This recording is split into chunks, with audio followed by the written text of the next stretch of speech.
Rad. Well, Nick, so epically stoked to finally sit down and talk with you. We've been playing back and forth to get here, but yeah, Like, thanks, man, for taking the time to do this for real. likewise, man. I'm stoked to catch up and chat a little bit. I'm excited. Thanks for having me on. Yeah, so it's tough to figure out kind of where to start because you've had such an incredible career. There's so much to talk about, obviously, in the realm of skiing, but also just everything that you've been able to accomplish along with your co-founders at Step. But I wanted to jump in at a spot that I read in like your mission, right? So you guys, you want to tell stories that explore what it means to be human, to inspire, and to influence, which I think is really cool for a company that could otherwise be looked at as like a production company, right? To have that Yeah. type of underlying theme is what you guys are doing. So my question to you is like, what do you consider being human? Yeah, it's an interesting question. I think for myself, we have this background where we sort of like came up as outdoor adventure explorers and fell in love with stories in that world. And for me, a lot of like a true human story was always contextualized, like someone doing some extraordinary thing somewhere that we wanted to dive into the psyche and the motivation behind that. And I think over time it's evolved a lot, like as we've gone to different places in our lives, but I do think there's something still there, where it can be someone doing something very small or something very, very great in magnitude. But if there's that thread of sort of human excellence or someone achieving something that's new or unexpected, I think inherently we all love watching and sharing those stories. So no matter how big or small they are, I think we're always looking for that thread within the work we do. And we've evolved a lot too, coming from longer form storytelling, where that's like always a top priority, to making 6-second Instagram ads. But I think, and we still do all of the above, but we're looking at like in a 6-second or 15 or 30-second format, can you still convey some level of humanity, something that resonates with that audience? And it's been a big challenge, but a really fun one over the past couple of years. Is like the landscape of how we consume content has changed so drastically. Was that always an element that you maybe you personally aim to pursue, or you and the people that you were working alongside with within any kind of film realm, be that skiing or larger scale production? Or did that develop as Stepped grew? I think honestly, like it was a development, but I think there always was a thread that when we started way back in the day making ski films as a group of friends, I always had a bit of a chip on my shoulder with like the traditional action sports movie format, Mhm. where it's basically just like music videos for individual people of like Yeah. segments, just music paired with action, which as somebody who loved action sports, I ate it up just like everyone else did. But as a filmmaker, that can be really mundane really quickly. You're pretty much just like rinse and repeat over and over. So even in our earliest films, our hope was to try to like take a ski film and flip it on its head. Like, how do we give some insight to who the people are or what the adventure that we're doing is, in regards to the context? So I think it was perhaps a goal from the beginning, but over time we got better at it and figured it out a little more. But it's always something I think we've excelled to, or sorry, hope to excel in. Well, it's funny because I went back and I watched Mutiny before this, and Nice. like I kind of went back and I Oh just did yeah. like, okay, like watch How We Live In, watch Mutiny, watch just the some of the older films you guys did. And it's wild when I think back to like watching 13 or like Blizzard of Oz or Fistful of Moguls or something like this, like the evolution of the ski video when we were younger Yeah. into literally exactly that. You guys took the ski movie and flipped it upside down and made this really raw, like my initial feeling going back and watching Mutiny was that it was like watching Training Day as a ski video. Like Oh yeah. it's so just like it's like gritty, real, and not only that, on top of the cinematography and the editing and everything you guys were doing, it was also the way that you were skiing was a complete contradiction to everything else you were seeing being produced Yeah, at that time. What for drew you to sure. that? Like, Yeah, it's interesting. Like I think we were, yeah, we were always inspired from like an athletic perspective by like the skateboarders and snowboarders of the world. Like I grew up as a big skateboarder, loved like being in the city, in the streets, finding stuff to jump off or do tricks on. And as skiing, we're at this special time where park skiing like blew up at one point when we were teenagers, and it was really about like hitting rails and jumping over shit. And snowboarders had sort of started pushing to that world of like, what does skiing look like in cities and like urban riding and street riding? And it started becoming a thing in skiing very quickly that we immediately all latched onto, because it was like sort of going back home for us of how we grew up filming skateboarding. And it felt super creative too, like being able to just drive around somewhere and find some amazing thing to build a ramp off of or jump off of or find a transition somewhere. So not only myself, but like a pretty large group of our friends got immersed in it very quickly. And we also realized it was a really cool environment for filmmaking, because unlike being on just a homogeneous white sunny slope for every single shot, Right. all of a sudden we're in downtown in big cities, we're shooting at night, have cool architecture, we can bring in camera equipment easily in big trucks instead of hiking in a little backpack up the side of a mountain. So it's sort of like this perfect storm of elements from like the athletic side, from the filmmaking side, and just cool landscapes to play in, most of which ended up being in cities, you know? Right. And at that point, you were at the peak of your ski career. Where was you were in an interesting position because you were at the peak of your competitive career, but you were also very involved in the film. I feel like that Yeah. was kind of rare for an athlete at that time. Yeah. Yeah, for sure. And like, I think there's a lot of athletes I know in skiing and skating and surfing who had an affinity for film, but I'd say it was unique in the sense that at the time when I was doing really well on the athletic side as a skier, it was a huge time commitment, but I always tried to partition off time to get behind a camera too, to come up with projects with our friends and to shoot a ton. And I think even at like the peak, I enjoyed the filmmaking just as much as the skiing. It was always like this balance. Right. And ultimately I got like my first major injury early in college that was an ACL at the beginning of a winter, and I couldn't ski for the entire winter. You know, it was like December. Right. At that point, I sort of fell behind the camera, and that was the winter where like everything really clicked, where it wasn't me bouncing back and forth between trying to ski and make films. It was like 6 months of me only as a filmmaker that I think solidified my like passion for filmmaking, my love for it. And then moving forwards, as I came back to skiing, production was way more a part of everything I did. It went from maybe 30% to 50-50. And then as the injuries went on, unfortunately, I did another 4 or 5 ACLs over the next 5 years. Every year I just slowly spend more and more time behind the camera rather in front. And over that time, slowly acquired a skill set, they sort of self-taught, honestly, with all our friends, of like how to make really beautiful imagery and tell stories through editing. And by the time I finally couldn't really ski anymore, at least not like competitively or the way we used to, myself and my 2 other partners, Cam and Alex here at Stept, all had built up like a skill set that we were pretty confident in on the filmmaking side. And it just sort of like started from there. When, if you can think back to like that time as an athlete, when you're in this position, right? You have the worst case scenario for a skier. You're going into the winter and you take out like the key joint in skiing.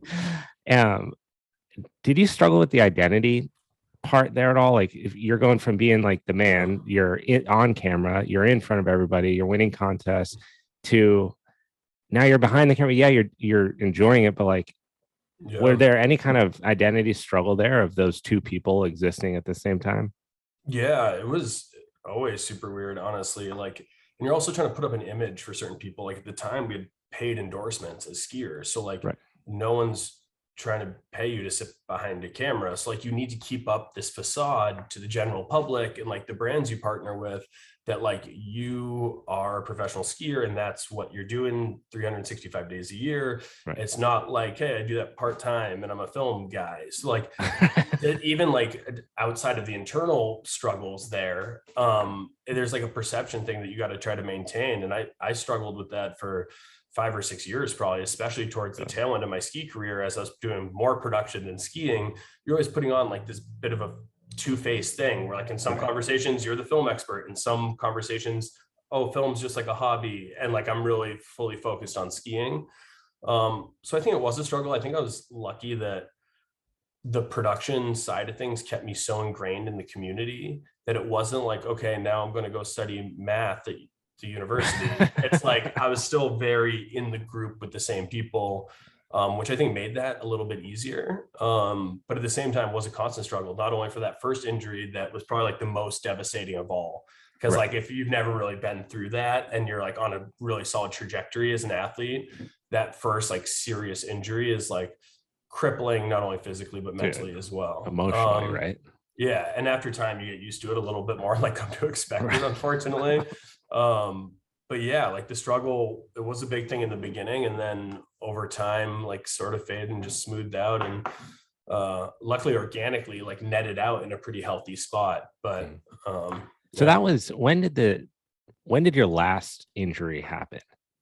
Yeah, it's 2014, maybe 2013, 14 winter. And I so had, Stepped yeah, was not yet like hadn't been formed. You had been producing ski videos for a ski, long time, but in a yeah, corporate structure, it didn't exist yet. yeah. So Stepped had like been on paper a company making ski films with like a couple of us. But yeah, up until that point, we had really only been using Stepped as a way to like document our skiing. And some of the brands who supported us individually as athletes were supporting those like film efforts. But it was really, yeah, after that last injury, my fourth ACL on my left knee, where I knew like I really couldn't ski anymore, at least not like the way I used to, Right. that things changed really quickly based on the conversations we were having with those brands. Whereas less like, hey, I'm an athlete, can you support film stuff? And it became like, hey, I'm transitioning to be a filmmaker. I'd love to continue working with you guys just in new ways. And luckily, a lot of the brands we've met through skiing worked in a lot of spaces outside of snow that they allowed us to like transition into, like the Under Armours and North Faces of the world, who let us go shoot our first basketball commercial or our first football film.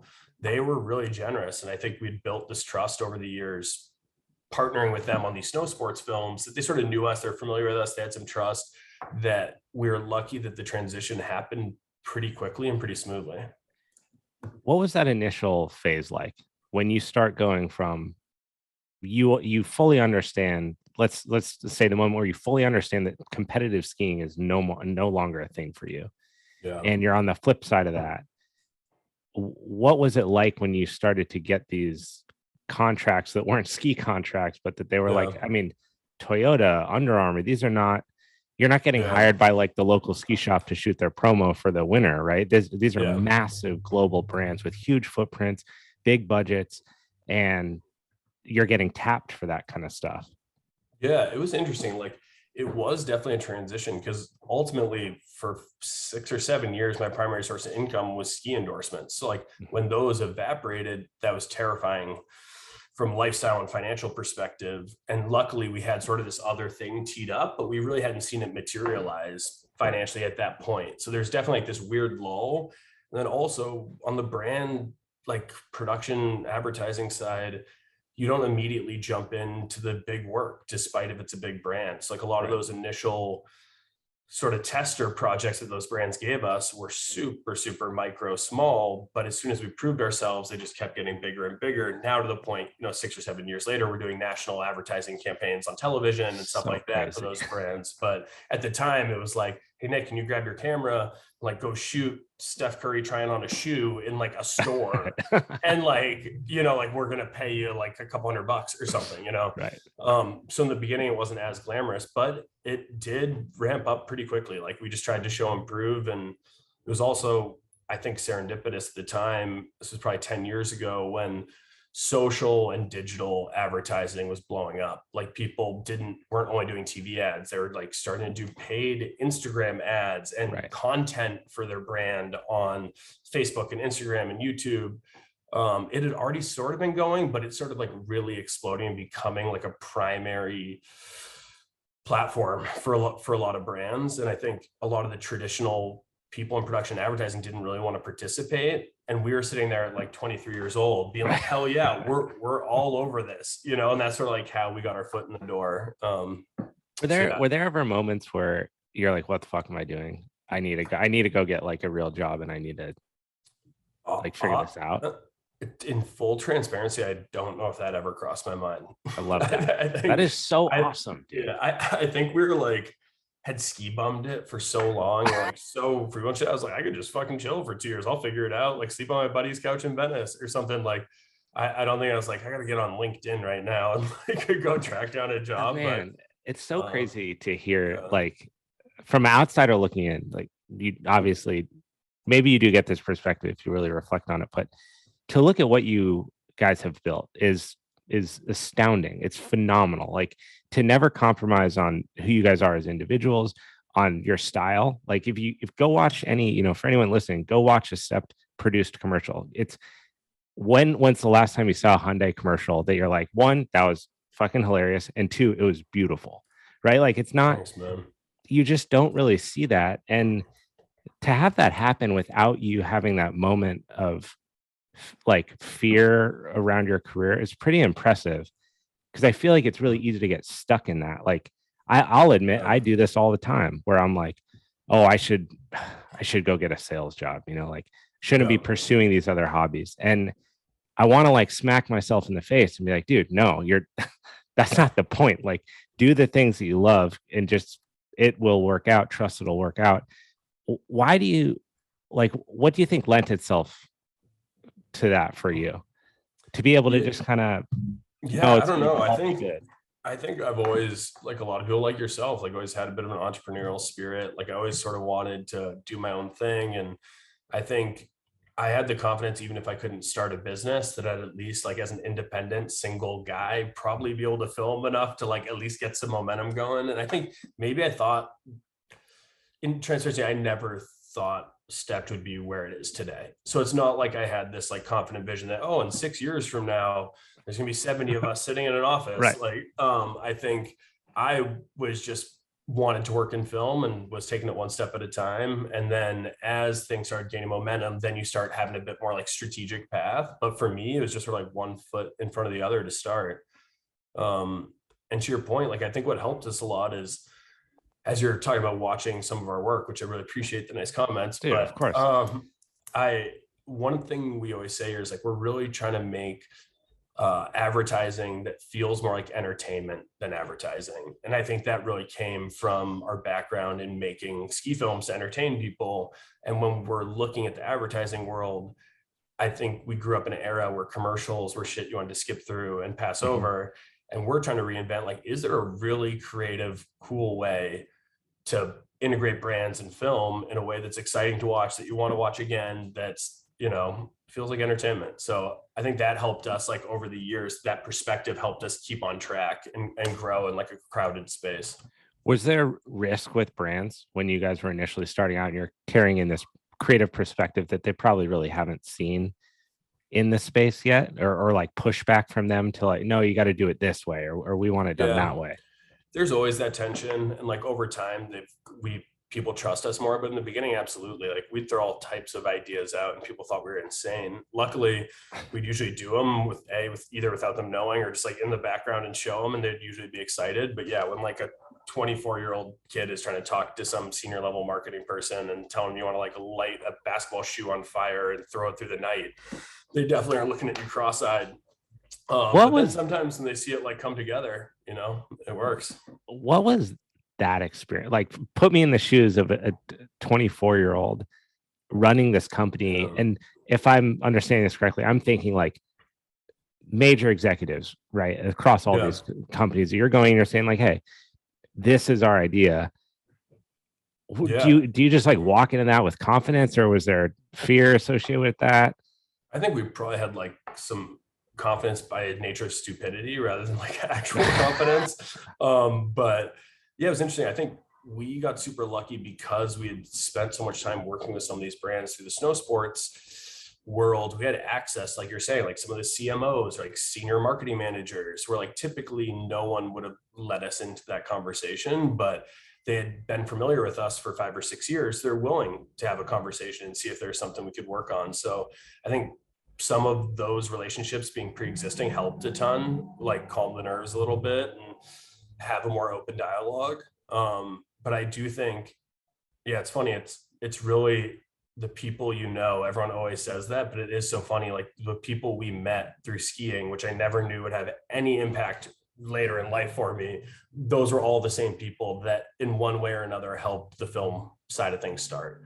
So yeah. It's crazy how important it is, like relationship management, just at any point in your life, no matter what you're doing. You can't see the forest for the trees. Like you just have Yeah. no idea when that person is going to come back in your life, when you're going to be at, some meeting and they're across the table. You're going to need to tap the shoulder of an executive that because you're looking for a position or an opportunity. And it's so easy to get hot-headed and burn bridges in certain situations to Sure. stand on your righteous foot. Yeah. But then years later, your efforts as an athlete, your attention to detail and performance and whatever just transpires into completely new opportunities that you never knew would have been on the table. Who was the first brand that really gave you guys the shot to produce something that was outside of the ski world, maybe more in the main vein of entertainment? Yeah, it's interesting. I'd say Solomon and North Face, who I'd personally worked with as an athlete forever, always had our back as young aspiring filmmakers, which I really appreciated. But I'd say one of the most unique ones that was actually moved the needle the most is the team at Under Armour, who we knew at the time, sort of cross sport functional, and they just signed this new basketball player, Stephen Curry, that they're doing a shoe release with. And I was I didn't even know who Steph Curry was at the time. This was before he blew up with the Warriors and everything.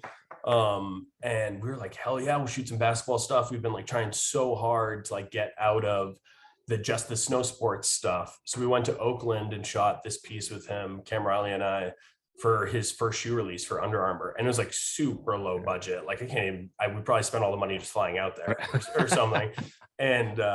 And then all of a sudden, Steph Curry blew up, and having that guy in the front page of the website did not hurt as up and coming kids to then go talk to a Nike or an Oakley or somebody like that. So yeah, probably Under Armour was the first big break, but the folks at North Face were always nice too. They always tried to support us. They were great.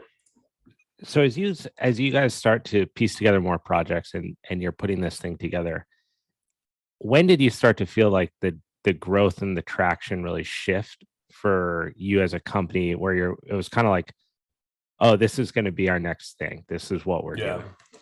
Yeah, I think there was a moment where enough work picked up that Cam, Alex, and I, for the first time in our lives, those are the three partners, were had some income from the business. It wasn't a break even thing. So we knew that shit, we probably don't need other jobs. We could do this. Granted, at the time, it was literally just enough to pay rent. Right. But I think at that point, we were hey, this could be a thing. This could actually really work. There seems to be an appetite. And then over the next 6 months to a year, we brought in our first 2 or 3 other hires. Connor Schofield, who we grew up with, making films with, joined back up. Our first salesperson, Lindsay Hagan. And once we had a little working machine, it became clear that instead of doing one project, just myself going to shoot, we could juggle 3 or 4 of these things at once. Right. And that's when as we did some proactive outreach instead of being reactive, the opportunities sort of started to snowball. And that was the beginning of a moving ship that hasn't really slowed down, which has been great. So as it grows, obviously you go back to the Step days when you guys are making films. It's a very small crew. It's probably really easy to identify in the vision for a project. It's 4 people in the same truck going to the same spot with the same lights to do the same thing. And I'm assuming when you get in the editing bay, it's all the same vibe. So as you grow like this, you get more projects and more fingers get in the pot. Were there any elements of fear associated with vision and quality across what you guys were doing? Yeah. And to be honest, there still is. I mean, it's tough because as the jobs get bigger, you have more and more cooks in the kitchen. And I think we fight our hardest to keep the integrity of the vision, but it's tough sometimes. And also you have to realize at the end of the day, people come to us for ideas and execution, but it's really their project. They're the ones paying for it. So as soon as you start working with brands and ad agencies and like to your point, it used to just be 3 of us for like a little social thing. We'd send it off. The brand would say it's Right. great, and that was it. And now sometimes there'll be 7 people from the ad agency and 5 people from the brands and a director and 16 people all looking at the same piece of work, giving conflicting feedback. So it's a difficult, as the scale grows, it's difficult to navigate, and you don't always win, but you just got to like try your hardest to hopefully see the original vision through.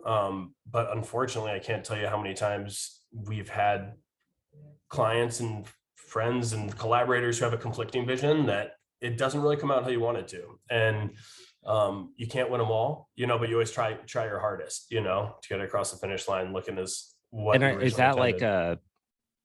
is that your decision at the end of the day, or do you kind of step in there and say like, hey, we got to nix this, or Yeah, I hey, think we're it's going to it's a push this through? combination. Like for a while, that was me. Now we have a lot of people who are like running projects and manage clients, and it's really that balance of like how do you keep whoever's paying for it excited while also trying to make sure the creative integrity is there. And you got to make compromises ultimately. And I think that sort of delicate dance is one of like the most important parts I've realized in this business. Because as you mentioned earlier, it's like so easy to lash out or Yeah, to shut down or to not be able to stomach someone's feedback that you disagree with. But like being able to navigate, have the social and emotional intelligence to navigate those conversations wisely is what allows you to have fruitful relationships over the long term, Um, totally. yeah, which can be tough. I can imagine. I mean, to be, not only are the stakes so high, right? I mean, these are like, it's your livelihood, but it's also your brand, it's your baby. These things are big time decisions. When you started to really grow, like when it wasn't 4 of you, 5 of you, 6 of you, you started to bring on more and more people. What did you feel like what was like the first thing that you lost contact with that you were so Um, used to having? Yeah, it's interesting. And over time, it's like every 6 months I lose a touch point with something. It's like slowly slipping away. But I'd say for me, like the first thing was probably post production. It's so time intensive and I love editing. But as we grew, it just wasn't feasible. And I spent a lot of my time early days like working with clients and business development, trying to be like the face of the organization on the outreach front, as well as directing and going out in the field and shooting a lot of films on my own, which over time that's faded a lot as well. But Does that bum you out? yes and no, I get asked that a lot. And I Yeah. think for me, I enjoy the entrepreneurial spirit and running the business as much as I enjoy filmmaking. Like when I was skiing and filmmaking, I enjoyed that balance. I think this is actually a very similar context where like a lot of my 80% of my job these days has nothing to do with filmmaking really. It's Right. like it's about operating the business and working with clients and thinking strategically about growth. But the 20% of the time where I do still go out and get into the field and actually direct a film a couple times a year is some of the most fun days I have. And I love it. And I don't Right. think I'd ever give it up, but I think just over time that balance evolves, as the business grew. It's so crazy, like how much of a growth mindset you have to have in settings like this, because if you weren't willing to cross that bridge, then you're stuck. And Yeah. it's not that you couldn't be successful, but like your willingness to wear a new hat and take the old one off, it Yeah. creates more opportunity for you, certainly. But in the case of a company, I mean, it's creating a lot of opportunity for the business too, because if you can be Yeah. in more places at once, doing more face to face relationship management interaction and managing projects and things, then you guys have a bigger opportunity to make a footprint. Whereas if you're Yeah. stuck just like, no, I just want to direct, you guys figure it out. It stifles the growth of the actual business, which is what you're after anyway. Yeah, and it's an intimidating thing to do for everybody. I have a lot of friends who've like had startup businesses or are trying to grow businesses, and like to take responsibility off yourself, pay someone else to do it out of your pocket. Right. It's a scary thing because you're like, why would I give up that much money? Yeah. Like, why would I give up the financial benefit? And like, do I trust this person? But ultimately, that's the only real way to like get a couple people doing the stuff you used to do so that you can bring in a couple other people, and like that's how you start snowballing. But it is like an intimidating first step to relinquish some control and also pass on some of the financial gain to other people that aren't yourself. Like if you're a really small business owner, it's like, damn, am I really going to Yeah. pay someone a salary to like come Right. do this? It's like super intimidating because you're like, well, what if I can't pay rent? Right. But at the same time, like those are the first steps that, while daunting, are sort of like the first steps for growth in a lot of businesses, Do you have a mentor? Um, I've had a lot of very smart, influential people over the years who I love and respect and have taught me a lot. I'd say there isn't like one person that I would single out. And these days I've been less in touch with folks like that, but I can tell you over the years, there are a ton of people who took me under their wing. I'd say Todd Jones, who owns Teton Gravity Research, outdoor film company in Jackson Hole. When I was coming up as a filmmaker, he was so generous with his time, trying to tell me how they made their ski movies work, how they made brand work. He was like the first ski guy I knew who worked in commercials and brand stuff. So I would just like pick his brain 24 hours a day, asking him questions. And he was always so generous with his time. So there's been people like that. I think it's unfortunate to see like certain people not wanting to help the next generation. And then there's the people who are like, hell yeah, I'm going to open the book. I'm going to teach you Right. everything. And like, those are the people ultimately I've really respect and have had amazing still collaborations with to this day, It is Yeah. interesting how that happens with people. I've always thought about this, like there, because it's very much two types of people. When and if you reach up to get advice from someone, you kind of know instantly if they're on board with helping you out or helping you brainstorm or create a vision or whatever. And then those that aren't, and Yeah. there is some onus to like pay it back in a Yeah. way when you get there, because I'm sure inevitably this is going to happen to you, right? You're going to have aspiring filmmakers that are like, hey man, you know, do you see yourself wanting to give back in those ways, or do you actually Yeah. have plans within steps to create some sort of Yeah. feedback loop for up and coming directors, filmmakers, people involved in sports, stuff like that?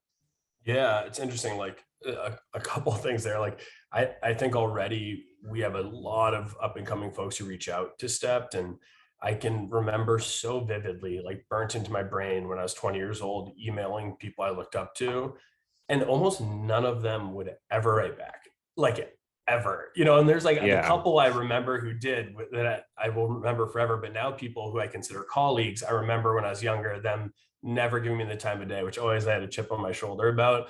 So I've tried to prioritize a lot, like at least responding to people, engaging with them. And I'd say like anybody who really reaches out to us, we get back to, we chat with, we do our best to like help encourage them, which I think is really important. And then in terms of like more tactile stuff we're doing as an organization, one thing we've been really focusing on the past 2 years is trying to help mentor the younger, like high school generation, Yeah. especially in places that aren't exposed to those opportunities. So we just did like a big film workshop at Watts Empowerment Center.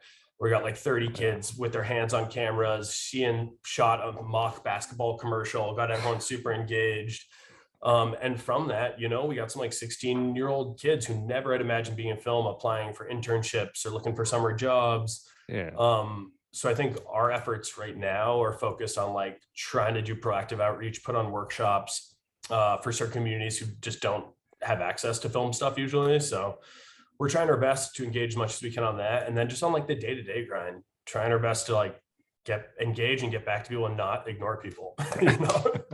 What was that like when you yeah, I wouldn't imagine that growing up a competitive skier that in your future you saw doing that kind of impactful outreach because dude, a situation like that could potentially change an entire trajectory of someone's life. When you really think about Yeah. it, they go to something that's free Yeah. and they're inspired and their mind is blown by something that, like you said, they never would have access to Yeah. on really high level. Like you guys are doing incredible stuff. What Yeah. is it like when you see that?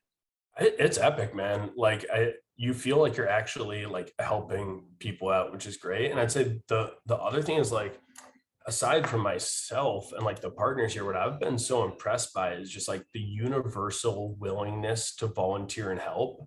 Like when we put out Through your these, organization? yeah, through our Oh, organization or right. other people we interact with, like when we have discussions about these types of events, literally every person's hand goes up. Like everyone wants to be engaged, everyone wants to participate, everyone wants to help, which I hope that's everywhere, at least like the folks sitting here do, but I've been really impressed. And like the types of initiatives I'm talking about are really driven by like a whole group of people here. So I don't want to take personal credit, but I'm just like stoked to see how many people are psyched to help. You know what I mean? And I'm sure everyone's been somewhere in their life where they're thinking back, like, I wish I had some support. So it's just been sweet to like see everyone so engaged and excited. Well, when you build your company on those kind of values, I mean, that goes it literally right back to like your mission, right? It's human experience and inspiring people, and you do both of those things in the same. That's why I actually think, having like a mission statement or something, even if it's like a personal thing, just for you as an individual, but having like a couple of guiding principles, it spills out and bleeds out into other stuff that you do. So like, if that wasn't something that you build your company on, do you end up doing meaningful outreach this early on in your growth? Maybe not. Maybe most companies are going to sideline that until they have like more time or more resources. But you're doing it now early, especially in a place like, Los Angeles, El Segundo. It's pumping. It's like Film Central, maybe New York and Atlanta or something like that. But the amount of people that I would imagine aspire to get involved in that industry, to learn film, learn production, all that kind of stuff. There's got to be millions of kids that for have sure never had access to that. Yeah, and it's crazy, like in a city like LA, it's bizarre how many people you find who have no ability to access like any equipment, experience, classes, training. Like as a high school kid, like a lot of the schools don't offer a lot of creative courses or access to like to see what a cinema camera looks like. Like I've never seen kids get so like eyes light up to bring in like the huge 50-pound camera. Kids like who are filming music videos on their iPhone literally like shit themselves. And you can see a couple of those kids are probably like, I'm gonna do this. It's like those are awesome moments. In Los Angeles, just being the film mecca that it is, like, is there any bureaucracy between you guys being kind of like a younger, up and coming from the action sports world, landing massive, like big time campaigns against more traditional production studios or houses? Like, is there any jockeying there? Yeah, 100%. For sure. I feel like, which is understandable too. And there's generations of companies, and like a lot of LA was built on what I would consider these days sort of archaic way of doing business, especially in commercials and advertising. But that is sort of the norms that have been put in place. And when we started growing and competing for those bigger opportunities that like the best in the city are going after, we absolutely were chasing those in an untraditional way, from our cost structures, for the talent we were proposing, for how we got in touch with people. And I think for better, first along the way, some people were probably caught off guard by that, surprised, confused. We've never really had any like serious butting heads, but I definitely like meet people from other production entities that are like, oh yeah, so-and-so has been saying you guys blah blah blah, like whatever. Not necessarily anything like super bad, but more just like, who the fuck are these people and how is this working for them? But I can't imagine malicious. Yeah. I can't imagine that does anything less than just stoke you guys up. Yeah, for sure. I mean, like nothing like malicious, but definitely like there's some, but like it's just work shit at the end of the day. Like almost everyone I've met here, especially in advertising and production, is so nice and cool. But like for sure, I would imagine like if some 23-year-old kids came in and started taking a bunch of our work, I'd be confused and sort of jaded and like trying to figure out what was going on, but no, for the most part, everyone's been super nice and it's been cool. And we're still learning. Like we made up our systems by ourselves. It's not like we went and worked at a bunch of companies like ours, Right. So it's been a learning curve for us too. Like we're in some ways, for better or worse, conforming to like a lot of the traditional practices these days as well, just by necessity as we get to a certain scale. So definitely got a lot of respect of where everyone came from. And for the most part, everyone's been super nice. With your growth, you've obviously branched off and done a couple other things too. Like you have editorial, you also have rentals. I thought the rental thing was fascinating. Like that seemed like such a baller move, because especially in Los Angeles, so many people need equipment. It's super cost intensive to own. Why would you want to sit on depreciating equipment that's just going to get older and outdated? When did it make sense for you guys to do that? That was a huge build. It was a huge acquisition of equipment. Yeah, it was a large leap and a big initiative for us, but We had thought about that for a long time. And to be honest, it was really inspired by my dad, who came from the commercial production or commercial construction industry in Boston, that weirdly operates very similarly to how we do film production in terms of how they bid and having subcontractors. And like, it's so close to the same Really? type of industry just for films versus buildings, but And they do tool rental. so yeah, so my dad, probably 25 years ago with his brother, had a construction company, and they started an adjacent tool rental company, which over the years was a huge success for them. As one of their biggest expenses every year was renting cranes and trucks and all this stuff that you wouldn't necessarily own as a construction company.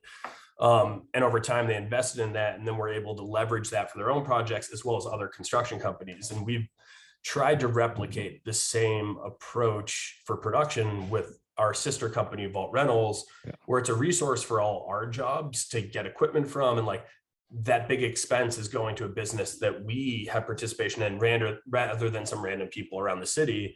But as well, it becomes a resource for anybody else who works in production in LA, which there's a massive need for. So it's been fun to like have a business we can partner with, but that is also open to all our friends who work at other production companies or commercial agencies or whatever they may be. And then what's the play there? Is that you obviously you can offset with expenses, and you guys own the equipment, right? You own all the equipment. We own a lot of it, but we also rent equipment for other people. So like a lot of like on a consignment model. So a lot of filmmakers might have bought a $60,000-$70,000 camera as an investment, but when they're not using it every day, that thing can go rent for $1,000 a day. So we'll house a lot of that equipment and rent it for them for a fee. So what I'd say cool like thing to tag on top of your business. It seemed so separate. Yeah, I mean, it's been cool, man. It is like, now it is really a separate thing. It's its own separate staff. It's its own business. But there's been some really cool synergies for us. And it's also allowed us to connect with a lot of other filmmakers in the city, because like we typically wouldn't collaborate with another production company. But now with Vault, we're trying to go out and talk to other production companies like, hey, come use our camera equipment, come use the stage we built, our production trucks. So it's been fun for us to get to meet a lot of other people that would normally be competitors that have now become allies and friends. So you're like the mob, right? Yeah. You're basically like, look, you got two options. You can either rent our equipment and keep filming, or you can shut it down. That's so I feel like that's got to be pretty well received by everyone. Right? Because that allows them to get a cost advantage, and they can work alongside you. They don't have to house the equipment. So it's a beneficial on their business. It's been cool, man. And like, it started with camera rentals, and then we started building out studio space, which we're going to do more of, and do production trucking. So we interact with people like all sorts of different ways now. And as you mentioned, like the edit side of our business, on the post-production side, we rebranded as well to Locked Editorial, because a lot of friends with other production companies wanted to use our post team. And it's a bit of a conflict of interest, like coming to another production company. So in a very similar way to Vault, it's been really cool for us to go meet other filmmakers who just need help with post-production, or ad agencies or brands. So that's become sort of a different funnel of opportunities for us, and just a cool way to connect with more people. I'd love to maybe switch gears a little bit and talk a little bit about like the creative process with you and this might be maybe a regression back to before you kind of stepped away more from film, but when you're going through this process, whether it's with a brand that's hiring you on to do something, or maybe even thinking back to days of creating ski films, when do you know like when to abandon something? That's a great question. I think we're all still trying to figure that out. I've been struggling with that actually currently on a couple of projects, but I like to dig super deep into stuff. And I think if there's a seed of an idea you truly believe in, it's worth workshopping to death. And sometimes at the end of that, you realize you were either wrong or you should have given up sooner. But ultimately, a lot of those times, if you truly believe in the idea, it'll come out the other side as something you're really proud of. But I think you do need to be self-aware. And I think for me, one of the biggest learnings there has been being humble and open to external feedback. Like I've been in so many positions where like I feel strongly about something, but there's something inside of you that you're not sure of. Bring in some people you trust, bring in people you respect or look up to, and be like, dude, be honest with me. Like, is this worth pursuing? Is this even going to work? Like, what do you think about this idea? Or like this rough cut? Like, should I just throw this thing in the trash, or like, should I keep massaging it? And I really appreciate when people are transparent, especially if the feedback's critical, which I realize is so hard to do, especially if you're friends with somebody. But I respect the people a lot who have told me that something is dog shit. Well, dude, I always think back to like, we both grew up skateboarding. We both grew up competitive skiing. The tenacity and like dedication to trick learning is a really unique experience that you wouldn't get if you grew up playing football or you grew up playing soccer or something like that. Like when you are trying to kick flip a 10 stair for the first time and you fall, it's like with each fall, you just want it that much more. And with each like bump on your elbow, whatever, same goes for skiing. You try a trick, you don't land it, it's back on the chairlift. You'll stay until the lights are off. That can be great in sport. It can be horrible in aspects of business because you can be so hard-headed to seeing through the thing that you set out to do. Yeah. And you're all at the beginning of it, you're all skiers. Yeah. And it's interesting. It's like there's those things come with a blessing and a curse, like athletes. I know so many athletes who've been able to use their drive and their passion to find like that inner motivation to have success, you know, and the work ethic too. But as you're saying, you also got to take a little bit of a different approach. Like in skateboarding, if you throw something at a wall 10 times and it doesn't stick, you can try 100 more times. If you're doing that in business, you might eventually crucify yourself before you stick the landing, you know? So it's a fine balance, but I think there are some of those attributes that I've seen from like people who are really into sport or push hard athletically later in their life. Some of those attributes help them ultimately, whether it's motivation or work ethic or persistence, you know. When you guys were forming the company, obviously it was small group of people. Again, it was kind of crew specific. Was it weird when you started to venture outside of the sport of skiing for acquisitions, for hires, and like to leave the comfort of that? You kind of know the person that you're dealing with, you know their mentality, you can see them on the proving ground, kind of like what they're worth, where they're at. And now you're actually bringing on like brain and understanding from outside.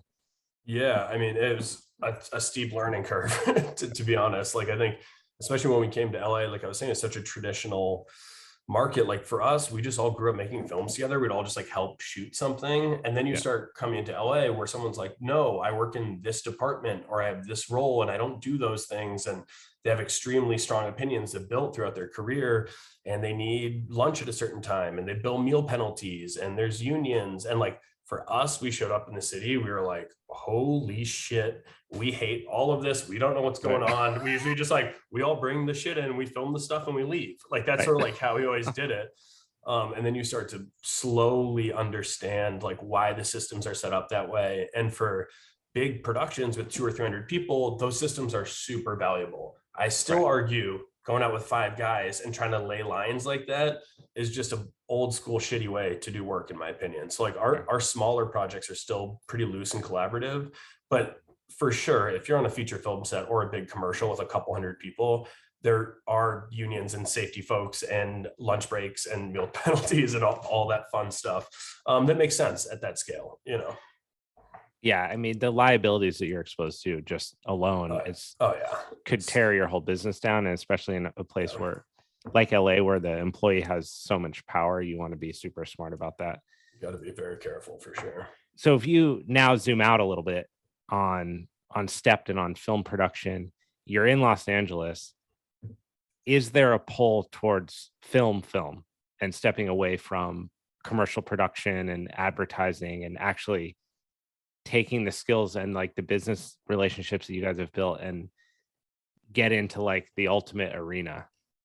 Yeah, it's funny you mentioned that, because that is sort of like the next frontier for us.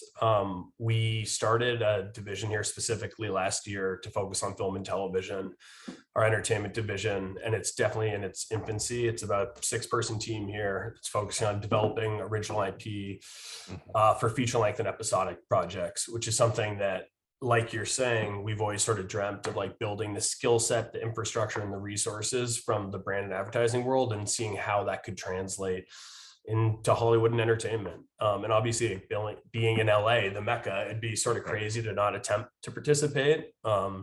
Again, those efforts on our end, they're in their infancy, but there are some projects that look like they're going to happen soon, which is exciting. And we'll see if it works and if it goes well. But we're excited, man. We really want to play in that world, and I think over the next like 2 to 4 years, you'll see a lot more of that work coming from us. Well, you'd always shot the ski films, like I said in the beginning, like they were so much more cinematic than what you were used to seeing from all angles, right? Like the way that well-timed and utilized sound to cut against an action sport that's already in your face, but to make it feel a lot different, it feels like you're not watching a ski movie. So to go that way seems like a logical next step, but that's got to be maybe not for you guys at this point. That seems like a huge jump anyway. Like, is there any doubt like around that, around getting in there and like not fucking it up completely? Yeah, there's a lot of nerves. It's like an intimidating thing. It's also, I've realized that while some like filmmakers cross pollinate, like directors and cinematographers do like advertising and films, a lot of the business is just so siloed and different that none of our relationships that we've built really carry weight in that world. So it's really starting from scratch, like build new relationships, understand how that ecosystem works, and then hopefully leverage some of like the talent we know on the directing and cinematography side to bring into that space with us. But it's really starting from scratch. And that's what the past year has been for us, just like starting to lay the groundwork for something that's ultimately going to take a couple of years to bring to fruition. And there's the doubts that we'll fuck it up along the way. For sure. We may. Most people have some hurdles, but we're excited to give it a go, man. And I think we're well positioned for it at this point.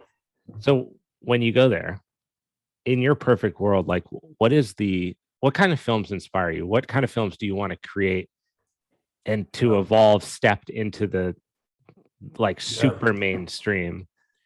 Yeah, I think, in the short or like the near term, we're going to start in the documentary space just because we have had success in like short form docs telling amazing stories of real people like we're talking about.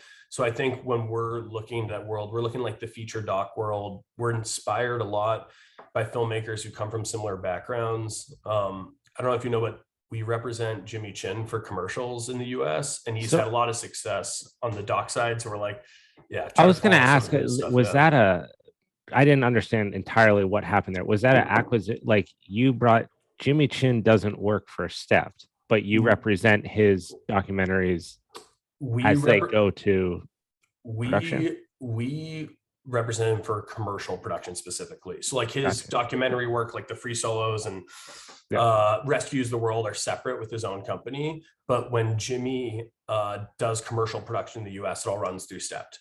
So like if we just did a big Bose campaign for the NFL that Jimmy directed, like we handle all that work, which is great to work with him in that capacity. But where I was going is that we're really inspired by like the doc work he's done as like a friend that's had a lot of success on that level, telling stories in a space that we all came from, like the outdoor adventure world. Like we'd love to try to tackle some projects that are similar to some of the films he's done that we all really respect and admire.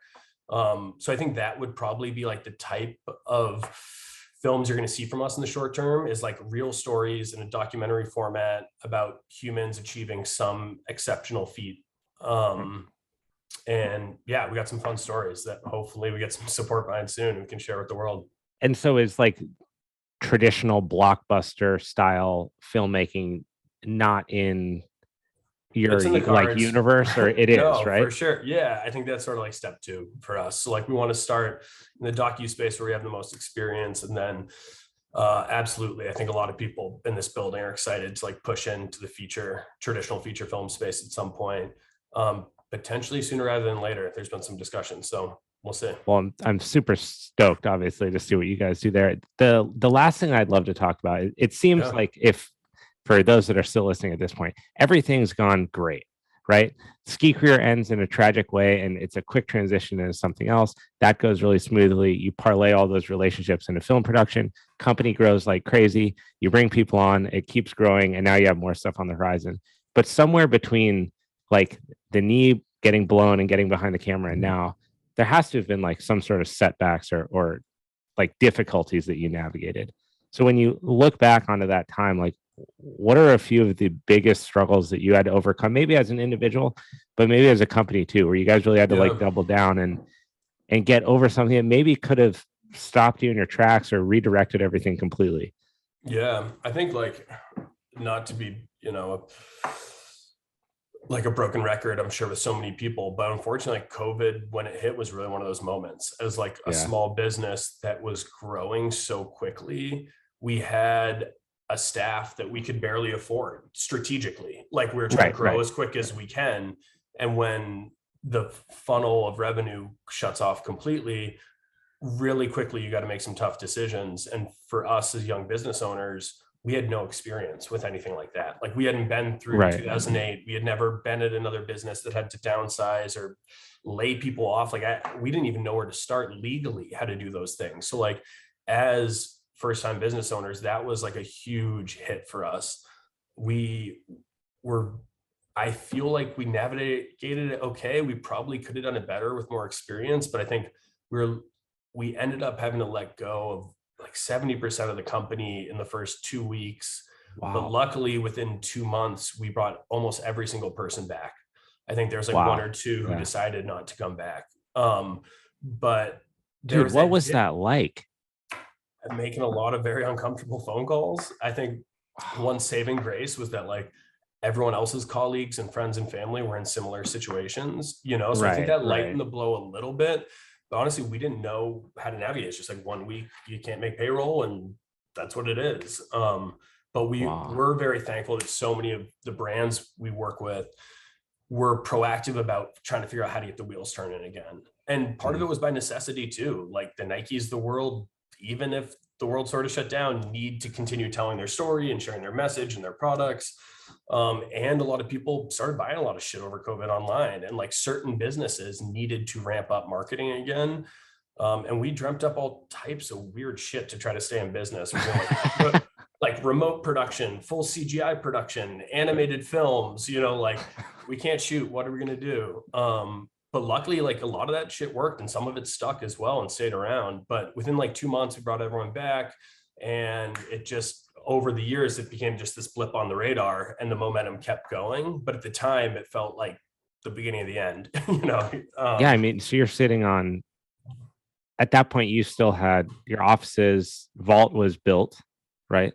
Yeah, we had our vault. The new vault facility wasn't built, but we Okay. had some vault infrastructure over in El Segundo. And yeah, I think at the time we were like 40 people, and we had all the facilities, and just like a lot of general overhead. You're carrying like all types of monthly expenses that don't just vanish with COVID.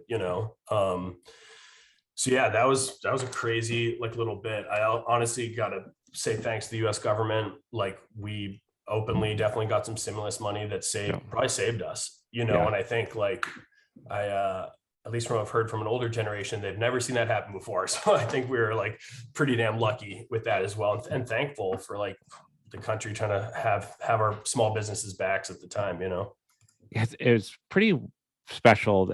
Thankfully that we got through that, with our health and everything. Obviously, a lot of people unfortunately didn't, but to be alive through that time is insane. Let alone in your case, operating and running a business through that.